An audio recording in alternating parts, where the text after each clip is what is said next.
on. Very nice. That is an incredible, incredible pull.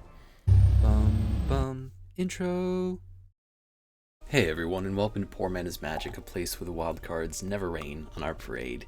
Today was the awaited release of the Wilds of Eldraine set.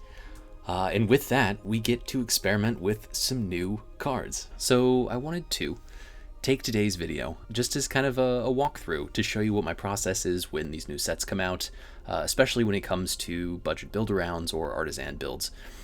So the first thing I'm going to do is start from scratch. We'll go into the deck builder as we are, and we'll go ahead and take a look at some of the new cards. Now, I've cracked some packs. I saved up about 27,000 gold, so I'm going to have a few cards already in my set, but we'll just take a look at what we have. And I like to start with the multicolored. That tends to be where a lot of the power in a set can be most easily seen. It's most visible there. So we'll go ahead and take a look at this. And we have a bunch of adventure cards that count, and adventure is going to be an interesting mechanic. I haven't looked a whole lot at it, but that isn't where we're going to start for this episode. Instead, we're going to go ahead and look at the true multicolored cards, the ones that have one or more costs in the mana, not just the double-faced or the adventures. So I like to start with kind of what I have. I don't want to crack any of my wild cards this early on in a set. I don't know what's going to be useful. I don't know what's going to be successful. I don't really know what's going to be fun yet. So I like to just see what I have and start there.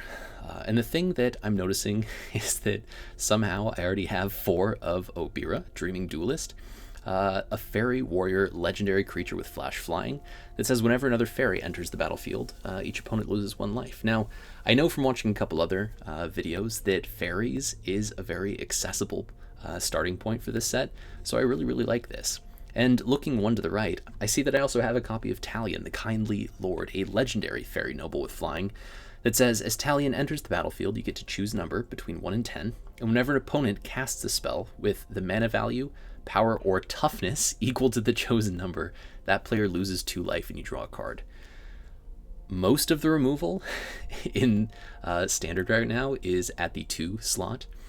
You think about things like sacrifice effects, the edict effects, you think about like go for the throat. All of these are 2 mana spells. A lot of the early aggro is going to be 1 and 2 mana. A lot of kind of the late game, the Shieldrids, that sort of stuff is going to be maybe 4. So it's kind of a guarantee once you get to turn 4 and you can play Talion, that you can put Talion down and you'll kind of know what your opponent has based on what colors they're playing. So this is essentially kind of a 2-for-1. You get to play this, and if your opponent wants to remove it, you're probably going to know what their removal costs. You're going to get to draw a card, that player loses some life, and you continue going. So I really like the fact that I have both of these fairies. So we'll put a pin in that for now, but we'll come back to it. Some of the other interesting cards we have, Rowan, Scion of War, which is going to make spells you cast cost less X, where X is the amount of life you've lost. That could be kind of cool, especially with some of the pain lands that we have. We have Johann, Apprentice Sorcerer, which allows you to look at the top card of your library at any time and cast an instant or sorcery from the top. We have Fawn's Bane Troll, which is going to enter with a monster roll, and then you can sacrifice an aura to fight a creature. This is kind of a weird knockoff of whatever that 6 mana Hydra was back from 4 or 5 sets ago. I'm not huge on this card yet, but we'll see how it goes. We also have 4 copies of Ruby Daring Tracker. I really like Ruby. I thought about putting together some sort of Gruul aggro or even a Gruul ramp deck, but it turns out that at the artisan level there aren't a lot of great payoffs. So we might try focusing on a deck with Ruby that also has a lot of the haste, maybe modified creatures, and then maybe getting up into the twins in green. So as we finish out our collection, what we have thus far, we see Ash Party Crasher, which is going to be a nice celebration enabler. I haven't been very impressed with the celebration mechanic yet, but maybe this is just in a Boros aggro deck rather than a celebration aggro deck. Maybe you can put this in a humans deck, maybe in a soldiers deck, that it could work well. We have Yenna, Red Tooth Regent, which is going to be yet another enabler for those enchantment decks. Also just really gorgeous art. I really like the toning. This is definitely going to be maybe a 1 or 2 inclusion of in those enchantment decks, just as a potential top end. Sir Armand the Redeemer is going to buff up enchanted creatures, which is kind of cool. It also creates an aura in the form of your monster token. Maybe not as great, and at 5 mana is going to be pretty late to the game. We have Troyan Gutsy Explorer, which is also going to be some more mana ramp. I kind of thought Troyan alongside a Ruby Daring Tracker might be kind of cool, but we'll have to see. Maybe that'll be the next video. And then no copies of Goose Mother yet, even though a lot of people have been playing with that. And then lastly, Balluna Grand Squall, an adventure card, where the adventure is an instant, Seek Thrills for 2 mana, green, blue, and red, that says mill 7 cards, then put all the cards that have an adventure into your hand from those milled cards. And then you can also play the 3 mana, the green, blue, and red legendary creature Giant Noble side of it. And that Giant Noble is going to have trample, and permanent spells you cast that have an adventure are going to cost 1 less to cast. Now this is going to be in most of the adventure decks as just a nice way of cheating in some larger spells or having some multi-spell turns where you normally wouldn't be able to. We'll take a look at this as we go down too.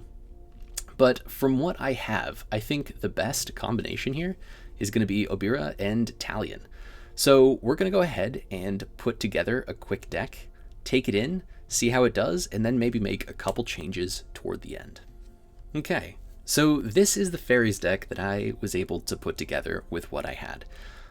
Now, we aren't going to have a whole lot of rares, a whole lot of mythics in this. We are really leaning on that 1 copy of Talion that we have, but there are still a lot of nice enablers here that can really make this deck turn into more of a Dimir aggro control. A lot of the same kind of tempo strategy that a mono blue might have. You try to get out some small creatures, get out some other creatures like Obyra that have side effects. Something like whenever a fairy enters, each opponent loses a life, and then you just play keep away. You have Fading Hopes to bounce opposing threats. You have Spell Stutter, which is, I think, maybe, and this is an early judgment call, but I think might be the best counter magic spell in Standard right now. And so this is essentially like Make Disappear, except it adds an additional 1 cost for every fairy that you control. So this is so much better in the late game when your opponent is at 5, 6, 7 mana. Instead of Make Disappearing and then being able to pay the cost, if you have 2 or 3 fairies on the board, they have to pay 4, 5, maybe even 6 mana if they want their spell to resolve. So Spell Stutter is incredible for what it's at, but it really does only have a home in this fairy shell. So let's walk through one at a time. In the 1 slot, we have Fading Hope, which we mostly know what this does. You get to return a target creature to its owner's hand. If its mana value is 3 or less, you get to scry. And this is a nice tempo thing. You bounce a threat, you get to set yourself up for the next turn. Now, I did craft 2 rare copies of Sleep-Cursed Faerie, a brand new 1-drop Fairy Wizard with Flying and Ward 2. And Sleep-Cursed Faerie enters the battlefield tapped and has 3 stun counters on it. Now, a stun counter is removed every time a card or creature would become untapped, and so you essentially have to wait 3 untap phases for Sleep-Cursed Faerie to be a threat, and that's why it has the 3 power and 3 toughness. It's kind of costed for the drawback that it has. However, you can also kind of play a flash game, where you put this down on turn 1, you lean into your counter magic, into some of your threat removals with Eco Drain or Faerie Fencing, and if your opponent doesn't do anything, you can mana sink to untap it, break one of those stun counters, and start putting on a little bit more pressure a little earlier. We also have Ego Drain, a 1 black target opponent reveals their hand type card. You choose an on-land card from it, and that player discards the card. However, if you don't control a fairy, you will have to exile a card from your hand. Now, hopefully we will never have to exile a card from our hand. A 1-for-1 is not a great notion to me, unless you're in some kind of discard deck where that, could become good. Maybe in Historic, in like a self-discard type thing, a rebound type deck, this could be kind of nice, but in this one, we have fairies. We don't have to worry about that. We also have 4 copies of Faerie Dreamthief, a fairy warlock for 1 black that has flying, and when it enters the battlefield, we get to Surveil. However, the much better aspect of this card is that we can pay 2 mana and 1 black to exile Faerie Dreamthief from our graveyard. We get to draw a card, and we lose a life. So as we get again to the 3, 4, 5 turn kind of corner of the game, maybe we've played a Dreamthief or 2, they've been removed. We're starting to kind of run out a little bit, but we're still playing our flash game. We're mostly playing on our opponent's turns. If they don't do anything, this is an amazing mana sink. We get to draw a card, get some gas, figure out what we're doing next. We also have 4 copies of Faerie Fencing here, which is an X cost and 1 black instant, which says a target creature gets -X until end of turn, and that creature gets an additional -3/-3 if you control the fairy when you cast the spell. Now, this is awesome. This is the most ridiculous card that I can think of. This is essentially a 3 damage removal spell for 1 black. This is a lightning bolt in black. And if you pay an extra X cost, it can be so much more. It can be a 2 mana for 4 damage, 3 mana for 5. However, it's even better because it's not damage. It gets around things like indestructible because it's a -/ rather than a damage-based removal. This is awesome. I love this. The instant speed is incredible. This might see some sort of play outside of even the fairy deck. Now, we've touched on Spell Stutter. We've touched on Obyra, Dreaming Duelist. So in the 3-drop, we have a couple other normal things. We have Thirst for Discovery, which if you're ever going to play a blue or Dimir kind of tempo deck, you're going to want this card in. It's just beautiful. It does everything you could ever want. Most of the time, so long as you have, say, 10-ish basic lands, you're going to draw 1. So it's essentially just a draw 2 for 3 mana spell at instant speed. We also have Halo Forager, which is a card that I played in a couple decks in the last standard rotation. However, in the fairy deck, it really has a lot of upside. So it's a 1 mana, 1 blue, 1 black fairy rogue with flying, and when Forager enters the battlefield, you can pay X. When you do, you can cast a target instant or sorcery with mana value X from a graveyard, not even your graveyard, any graveyard, without paying its mana cost. And if that spell would be put into a graveyard, exile instead. Absolutely insane. So essentially you still are paying for the spell. You have to have open mana, but this can be incredibly useful. Say you've already burned 1 or both Thirst for Discoveries, you're in the very late game, you need a little bit more cards sorting, boom, Halo Forager comes down, you pay an extra 3 mana, boom, you get an extra card back. Maybe you need to cast another Faerie Fencing. You can do that. Maybe you need to pick something out of the opponent's hand or return a threat. Halo Forager is a second chance when you didn't think you would have one. We also have 2 copies of the Battle Siege Invasion of Amonkhet, a 1 mana, 1 blue, 1 black, which says when it enters the field, each player mills 3 cards, then each opponent discards, and you draw a card. And then if you flip it by taking off 4 of those battle counters, you can have this Lazotep Convert enter the battlefield when you cast it as a copy of any creature card in a graveyard, except it's a 4/4 black zombie in addition to its other colors and types. So if you have Talion in your graveyard, if you have Obyra, if you have something else big in your opponent's graveyard, maybe an Atali in some of these recursion decks, graveyard recursion decks, you can pop this out and really start taking advantage of what they're trying to do too. This can be kind of fun. In the 4 slot, we have another Battle Siege, Invasion of Eldraine. Now this is going to come down, enter the battlefield, our target opponent is going to discard 2 cards, and if we flip this, we get a fairy. And that fairy is Prickle Fairies, a 2 power, 2 toughness flying fairy that says at the beginning of each opponent's upkeep, if that player has 2 or fewer cards in hand, Prickle Fairies deals 2 damage to them. This is just a great way of having them discard, removing some of those threats in the late game, maybe after they've just tried to draw and sift for something, and then we can flip it, we can start dealing some damage. We also have 1 copy of Spellscorn Coven, a 4 mana Fairy Warlock with an Adventure Side. The Adventure Side is 2 mana and 1 blue. Take it back, it's an instant that returns a target spell to its owner's hand. So this is kind of like counter magic, but it's mostly just stalling. They get to try it again either that turn or the turn after. And then you can also play it for its creature side, and so it's a Fairy Warlock with flying that says, when Spellscorn Coven enters the battlefield, each opponent discards. This is okay. We're mostly going to be using this as yet another kind of counter magic tempo play, but for the most part, it's just a 1 copy. You could even remove this.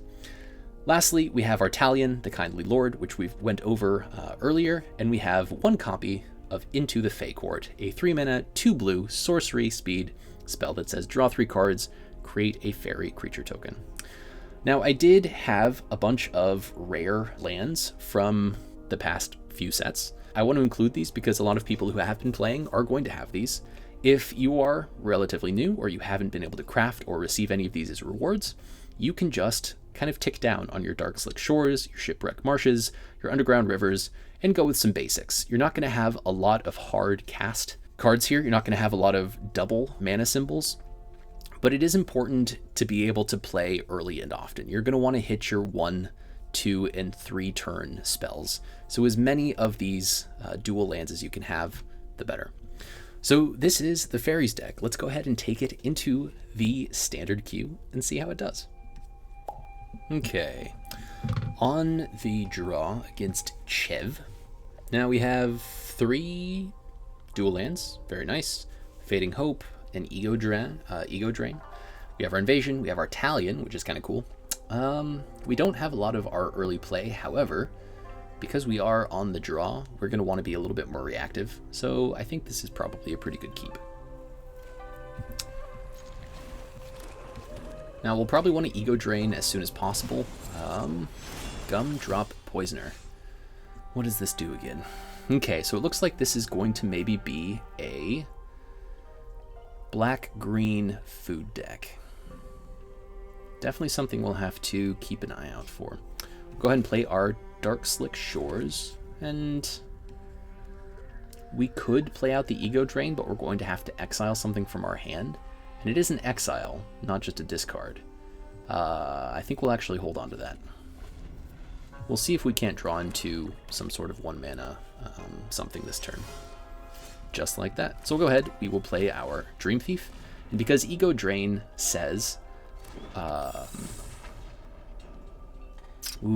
if you don't control a fairy, yeah.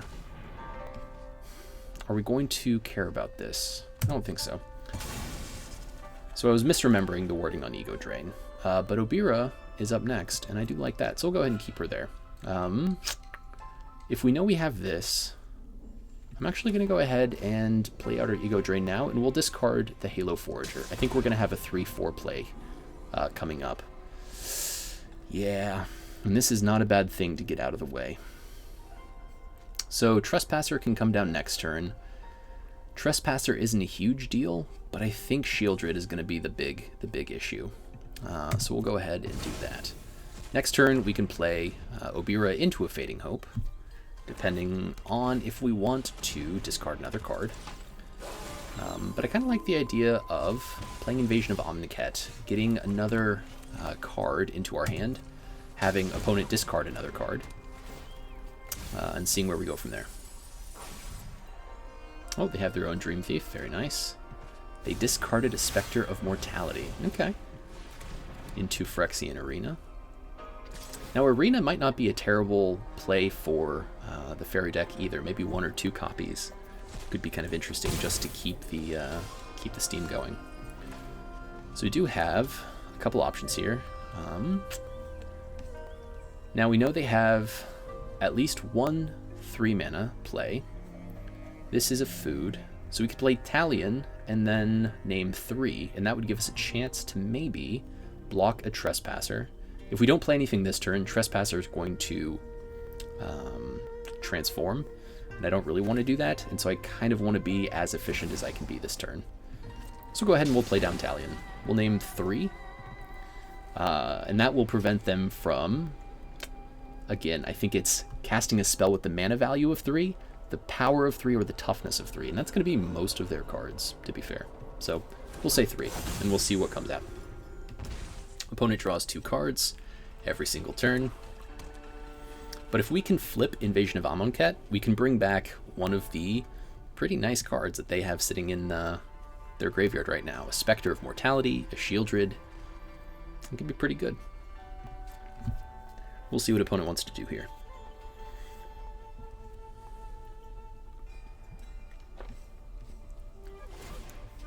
Yep, we go ahead and exile Faerie Dreamthief, draw a card, lose a life. I think they've already played their land.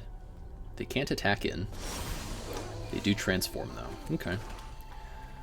So, is this discard? Yeah. So we could go Halo Forager. This is interesting. We could do Obyra, we could do Halo Forager. Ego Drain would be nice. I'm kind of interested to see what they have in hand. I think we go ahead and double spell here just to get Graveyard Glutton to transform back. It'll take a couple life from us, but I'm okay with that. Can't pay, so we won't. They lose 1 life. We'll go ahead, attack the invasion. We'll flip their Graveyard Trespasser, which will now potentially trade for the Forager, although I have a feeling they're going to play something out that's going to be pretty bad for us. We'll see.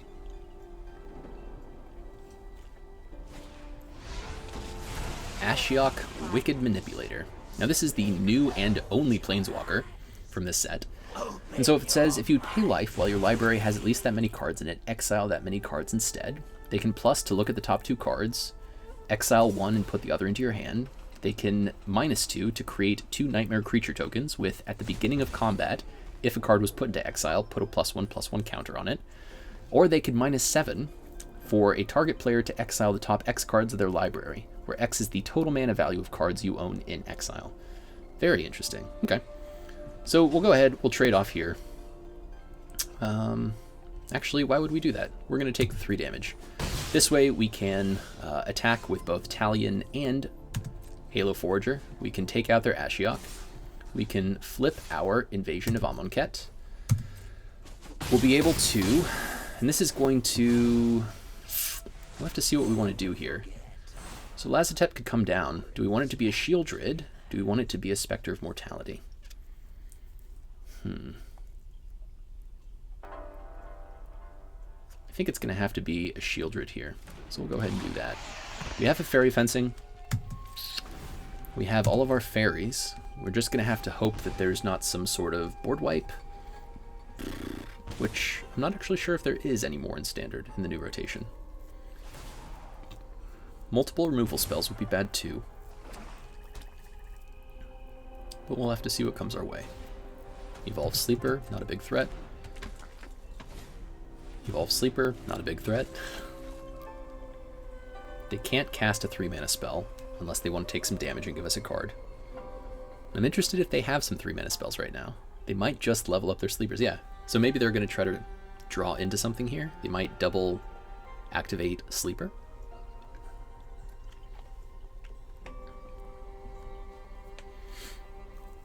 We're definitely attacking all, I think. Although maybe it's prudent to hold back 3 different cards. Although we have 2 removal spells, essentially. So the only thing we have to really worry about is Trespasser at this stage. Keeping open the food token. That's fine. Not entirely sure what he's doing here. Our opponent is maybe just gaining some life. Definitely going to block. Does something come down and give -1 to something? Yep. This is okay.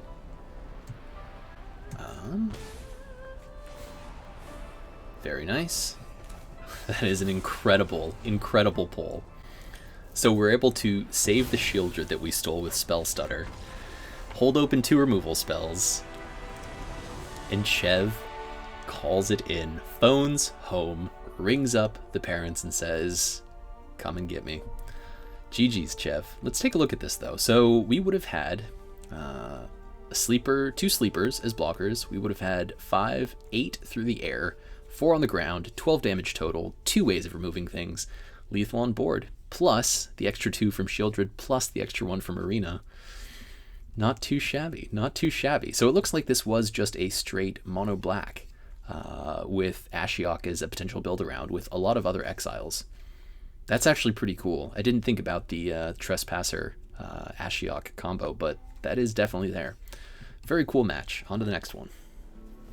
Okay, on the draw again against Hakana, we have Spell Stutter, great. Fading Hope, great. Dream Thief, awesome. Some more card draw, love it. We'll go ahead and keep this. Now we do have, again, a little ping land. That damage is going to add up eventually, but it doesn't look like it's going to add up now. So we have Aspar's Headquarters, maybe playing a Bant deck, which is a green-blue-white deck. This tends to be a domain opener, though, rather than a strictly Bant deck. However, maybe we'll see something new and cool. We'll drop our Dreamthief. We'll take the aggressor stance by having something on board. I don't think Amonkhet is going to do a whole lot. I'd rather pick up something to put onto the battlefield. Rona, so it looks like we're against the Legends deck. We're going to go ahead and hold open our Spell Stutter here. Attack with our Dreamthief. We will let Rona attack in, or tap or do whatever it wants to do. That's fine. But we want to avoid some of the 3, 4, and 5 mana spells. Ugh, Skrelv, huh? Okay. Well, we can bounce that if we need to. I want to see what they're going to cast afterwards. We could Spell Stutter it here. We could bounce Rona, which is interesting. Skrelv, once it comes down, is going to be hard to deal with. What are the big things to watch out for here? They don't have black mana. So some of the scarier legendary creatures aren't going to be coming down yet. There's no Shieldred. There's no double black. So we might have a little bit more time than we think. This is going to make interaction hard. I think we do go ahead and... yeah, why not? Let's go ahead and counter a Skrelv. They'll probably have a second, because that's how this goes. Agatha's Soul Cauldron. That sounds fun. What does this card do? So Agatha's Soul Cauldron. For 2 mana, legendary artifact that says you may spend mana as though it were mana of any color to activate abilities of creatures you control. Creatures you control with +1/+1 counters have all activated abilities of all creature cards exiled. And you can tap it to exile a single creature card. No, a single target card from a graveyard. When a creature is exiled this way, put a counter on a creature you control. Wow, okay. So a lot of graveyard hate in this set so far, at least in the 2 games we've been in. I kind of like keeping open Spellscorn, so we'll go ahead and do that. We'll attack in for 1, see what happens. Anything they cast, we can return to their hand. If they don't do anything interesting, we can also Thirst for Discovery. We'll see what comes out. It looks like they might actually just be Bant. However, that means they can't... oh yeah, they can still transform Rona because of the Phyrexian mana. Wow, okay. Ooh, interesting. Very interesting. I actually think I'm going to go ahead and bounce Rona here. That seems pretty mean. I don't need any more lands. Thank you very much. So they lose the ability to make their Rona a Skrelv, which is nice. Rona doesn't get a +1/+1 counter. And then we didn't compromise our ability to return a spell at all. So that was pretty good all around. So we could play Halo Forager here. We'll see what they have to do. Doesn't seem like much. And they didn't play something bigger last time. So let's go ahead and play out a Halo Forager. And we can pay 1 mana to cast our Fading Hope. And this way we are kind of taking the tempo play, which is exactly what we had intended to do. They have an Impulse. This is fine. Go ahead and find a card. We'll cast our Fading Hope. We will get to scry off this as well. Another land, not what we wanted, but that's okay. And we'll see what opponent wants to do about that. Probably exile something, although no creatures... oh, I guess another Rona in the graveyard for them. Not exiling the other Rona. That's interesting. Okay. So Rona comes down, Halo Fountain. Very interesting. Okay, so they're tapped out. We could hold open our Thirst and our Spellscorn. I kind of want to put down this island, even though it could be... oh man. Well, I think our life total is okay. I would really like to hold an island to discard to Thirst. So we'll go ahead and play this down, attack with both, and pass the turn. I think this is going to potentially flip, though. We're not going to deal damage to Rona. They don't have any fight, so I'm okay actually having this be transformed and taking 5 here. I'm more concerned with them casting something big and scary off the top.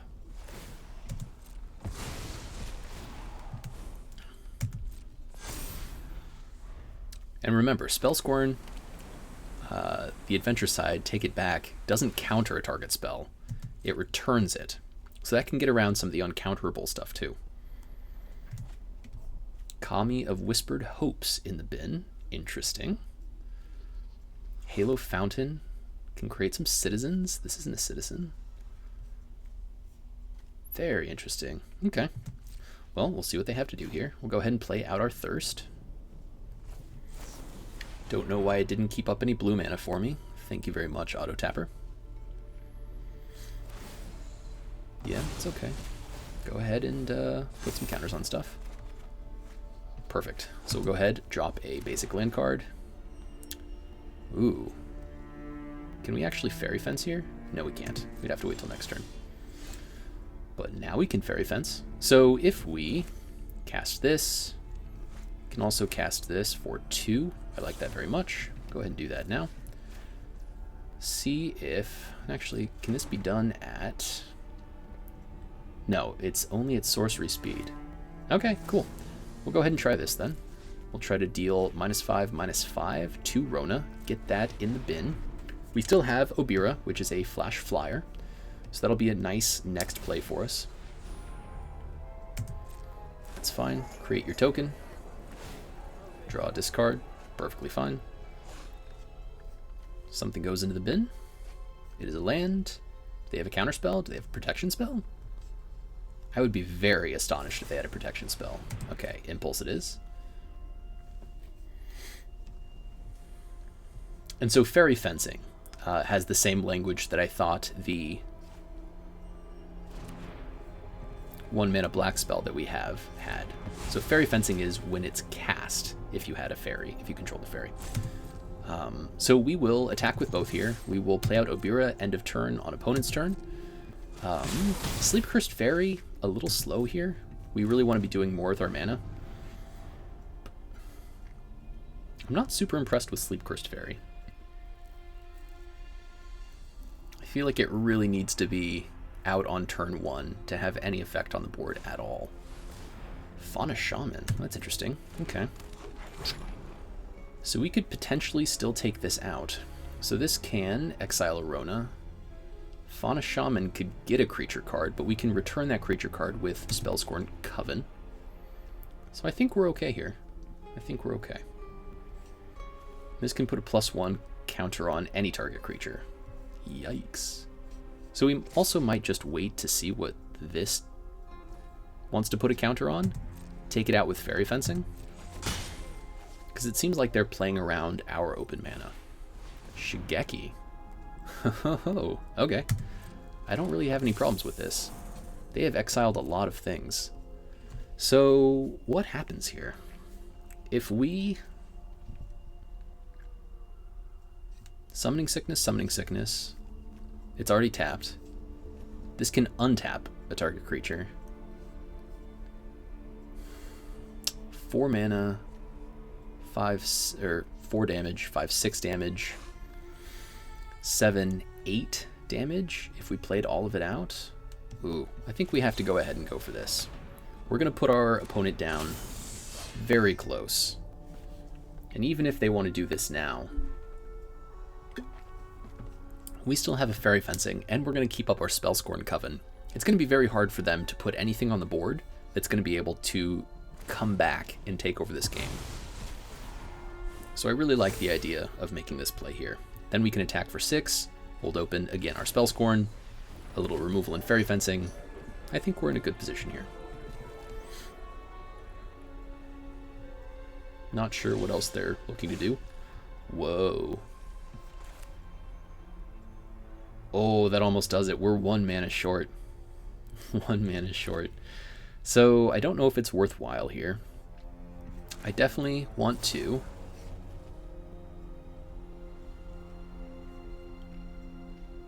pay 0 to take out the counter, because this can draw and discard. Yeah, that's fine. We will keep open our Spellscorn Coven, because we want to be able to return whatever comes down. We'll play out a Sleep-Cursed Faerie. We'll ping our opponent for 1. And then I think we will attack all. and we'll see where this gets us. So if they try to cast anything that's 4 mana, it's game over. And I like that very much.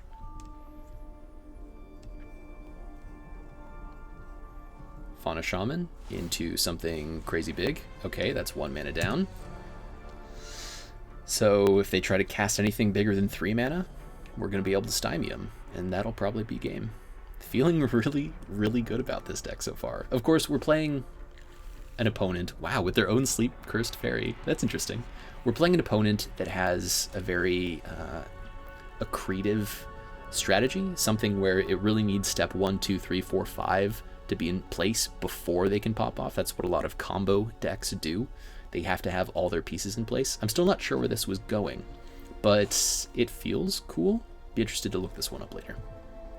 And if you know what they were trying to get at, please leave it in the comments for me. Save me a little bit of time and research. So Fauna Shaman discards again. Not sure what they're getting at here. I think it's got to be something about what they can put in their graveyard, what they can then take with the Soul Cauldron, and then what they can give some of their other creatures here. Ooh, what does Tough Cookie do? Is that a combo of some weird sort? I don't think so. I'm very confused. I have no idea what opponent is going for here. Okay, so Fauna Shaman has all of these abilities. It can add mana, it can untap. Ooh, okay, okay. So what can you do with that? So Fauna Shaman can add mana and untap infinitely.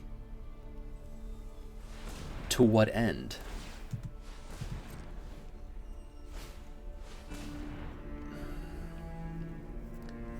So now, okay. They can activate and transform it. They can untap it. They can give something else protection. X mana. So they can make mana, they can untap it, make mana, untap it, make mana, untap it, draw a discard, but they have no more cards in hand. They played out a Tough Cookie, which can make an artifact, target non-creature artifact, become a 4/4. They have 2 mana left.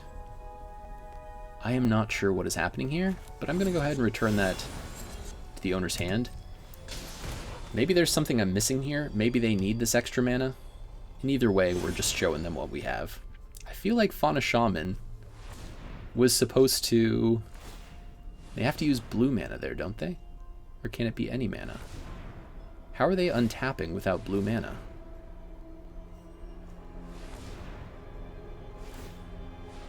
Oh, because you can spend mana of any kind. Okay.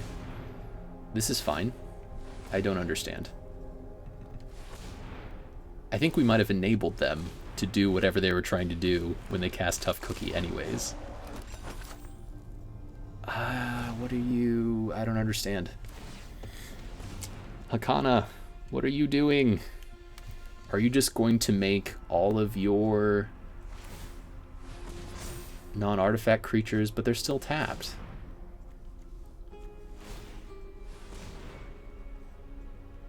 So that's an interesting idea. Maybe make a bunch of food tokens, play Tough Cookie, have one of your creatures be able to infinitely make mana and untap itself.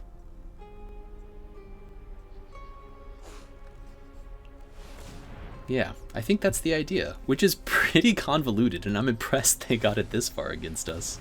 Untap 2 tapped creatures and draw a card. Wow, wait, can this actually work? No way. No way. So if they start making white mana, they can untap 15 tapped creatures. Untap 2 tapped creatures. Wow. So I might, in the editing, fast forward through all this, but I'm going to stick around and see if they play this right, because this feels pretty cool.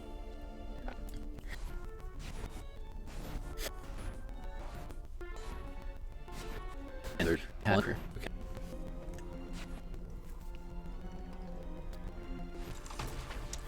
And a Triskaidekaphile. Are they going to have 13 cards in their hand? So this might be just an alternate win con deck, which is amazing. So if they can get 15 tapped creatures, which I don't think they can, that could be awesome. They could also just have 13 cards in hand at the beginning of their upkeep. And then I think there's also still a way for them to potentially win this.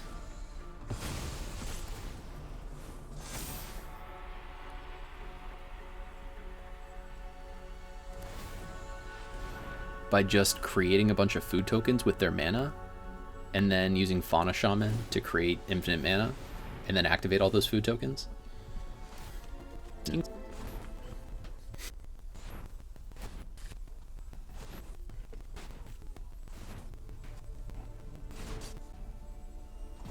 Okay, so it looks like opponent ran out of time, so we're just gonna pass the turn and let him finish it out. Whoa! No, opponent! Opponent! Okay, unfortunately our last opponent did call it in, even though I had passed the turn. Not sure if they just quit or if something happened with the timer, but either way, a super, super cool combo deck that really has black mana magic written all over it. But now, on to the next one. We're against Jabberwock. We are on the draw. We have a Spell Stutter. We have some Fencing. I think this is probably a mulligan. No fairies, which is really what we need. That's a lot of fairies. We'll go ahead and keep this. Drop a Dreamthief. We don't need 3 of them. So black-green, the start. I feel like they're going to have some sort of mid-range something going on. So I kind of think Sleep-Cursed Faerie might be the better bet here. We'll go ahead and do that.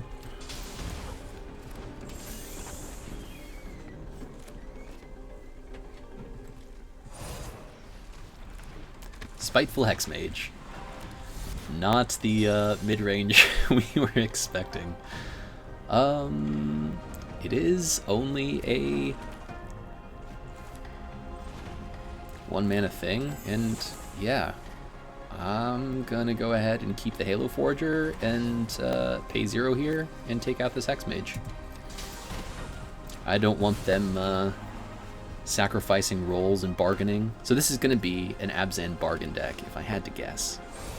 And as much as I want to see, yep, Lord Skitter's Blessing. Okay, so Lord Skitter's Blessing is a 1-mana, 1-black enchantment that when it enters the battlefield, you get to create a Wicked roll and attach it to a target creature. At the beginning of your draw step, if you control an enchanted creature, you lose life and you draw an additional card. So this is essentially free card draw, but at 2 mana, which is insane. So whenever you're playing against a deck that has Lord Skitter's Blessing, you're going to want to remove their enchanted creatures as often as possible. So we have some other options here. We can play down a Dreamthief. We can keep open our Faerie Fencing or untap our Sleep-Cursed Faerie. 1 more mana is perfect. We will keep that. We'll attack in for 1, and we'll pass the turn here. And we're keeping this 4th mana so that we can play Halo Forager back into another Faerie Fencing if we need to. Light Paws. Big old yikes. We'll see what kind of aura wants to come down here. Seems like maybe they're keeping some sort of protection spell up. So we'll go ahead. We will take a counter off of Sleep-Cursed Faerie by attempting to untap it. We'll play out another Shipwreck Marsh. And then I'm kind of tempted to go for this one. I think if we play out a Forager into the Faerie Fencing in our graveyard, we can pay 1.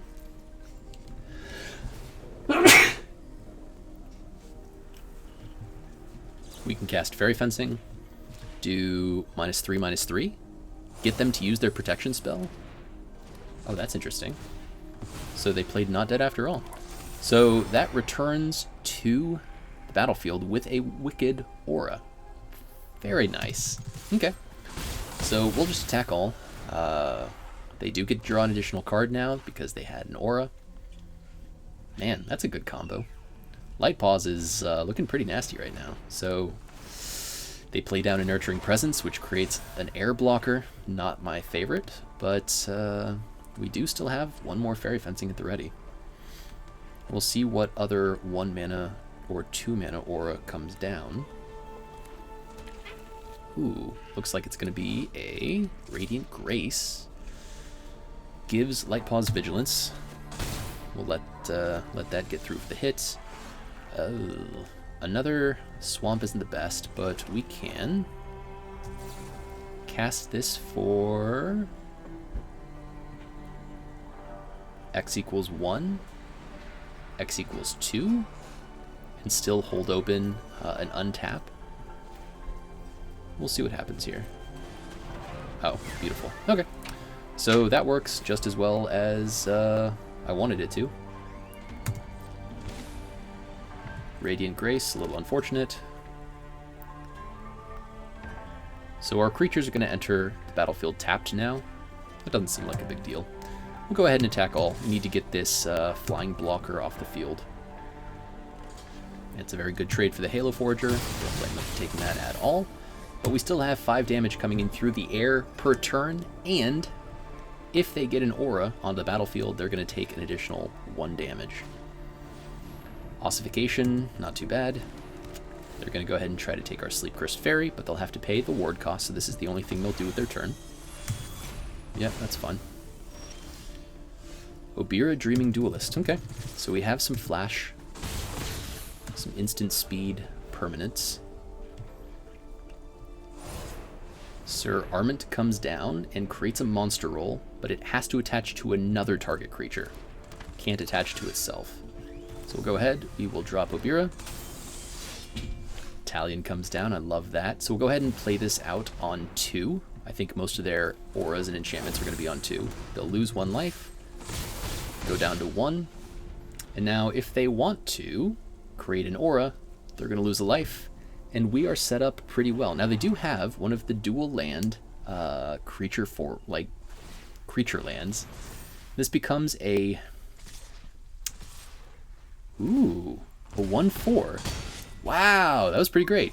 So this, whenever it attacks, we lose 2 life and they gain 2. Very, very nice. But nonetheless, Jabberwock has been defeated by all of the flying, flittering fairies. A little too much to overcome, and some losing some life at their very own behest. GG's Jabberwock. And with that, we're going to call it a day for our fairies deck. But before we sign off, we are going to take another look and see maybe what kind of changes we could make if we did want to throw down some big bucks and spend some rares or some mythic rares. So things that I think were really, really great here. I think Obyra is fine. I think Spell Stutter is great.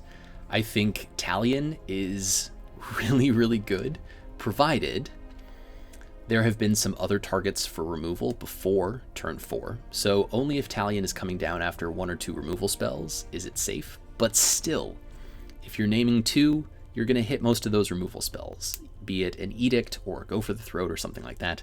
So I think Talion is very, very strong. I would say you could add 1 more copy of that. I think Into the Fae Court doesn't really have a place here. We didn't get to see a whole lot of our discard, our Ego Drains, which is the card I was trying to remember the name of, or our Invasions really at play.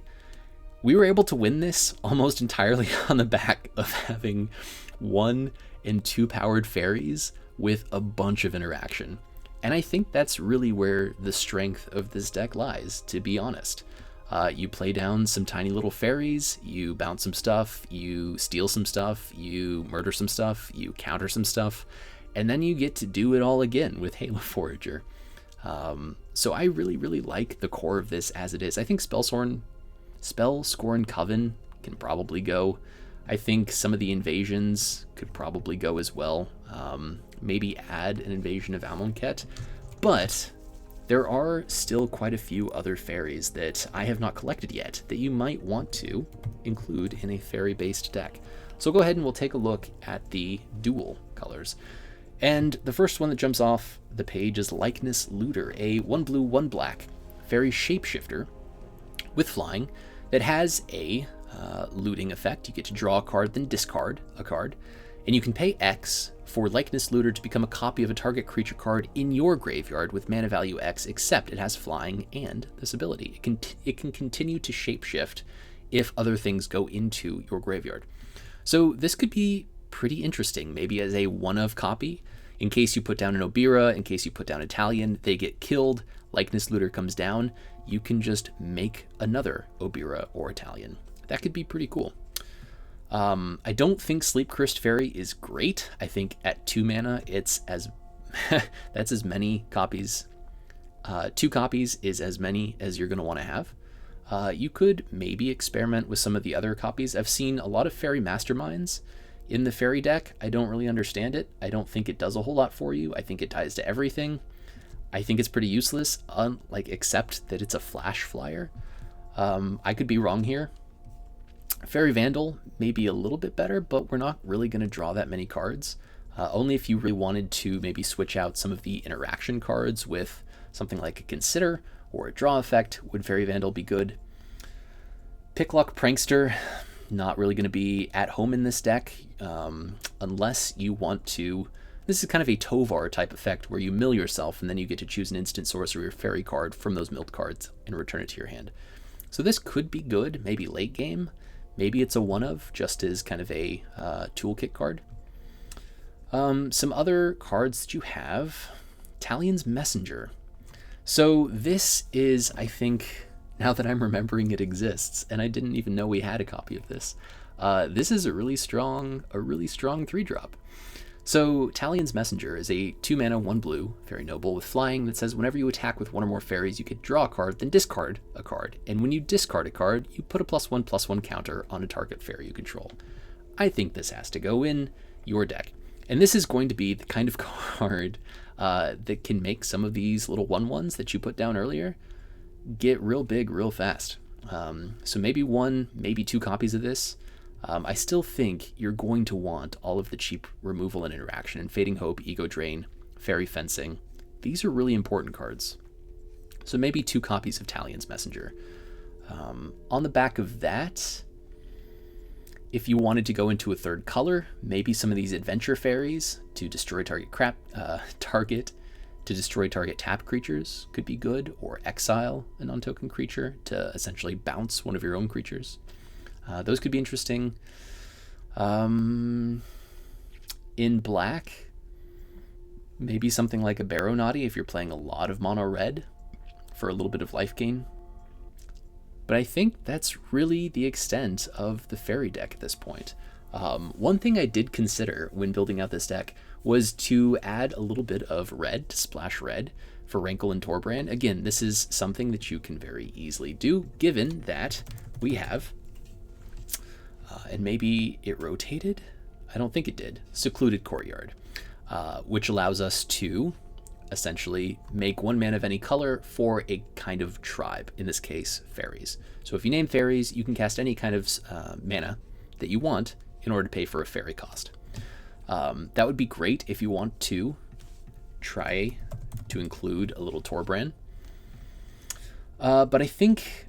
especially if you don't have all of the tap lands that I've accumulated over the past few sets, sticking to 2 lands is probably the best. So this is more or less, I think, where you're going to end up. You're going to have that cheap removal, that cheap interaction. You're going to have some counter magic and Spell Stutter. Obyra, which is really going to be a solid build-around card.